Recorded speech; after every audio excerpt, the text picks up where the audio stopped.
നിങ്ങൾക്ക് ആ സൈഫിന്റെ സൈഡിൽ കുറച്ച് സ്ഥലം വേണം. ഒരു വണ്ടി കയറി പോകാൻ പറ്റുന്ന അത്രയും സ്ഥലം. ഇവിടെ മണി ഒരു 10-12 കൊല്ലം മുമ്പേ ഞാൻ ഈ കാര്യം തന്റെ അടുത്ത് പറഞ്ഞല്ലായിരുന്നു. അതല്ല കുസ്തപ്പെട്ട നിങ്ങൾ ഈ മീറ്റിംഗ് കഴിഞ്ഞപ്പോ ഐശ്വര്യമായിട്ട് ഇവിടെ നിന്ന് തുടങ്ങാന്ന് വിചാരിച്ചു. നിങ്ങൾ ഐശ്വര്യമായിട്ട് അങ്ങോട്ട് തുടങ്ങിക്കോ.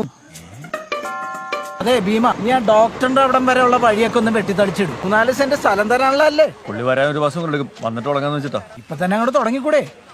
പുള്ളി വരുമ്പോ തന്നെ അങ്ങോട്ട് വൃത്തിയിൽ കാണാല.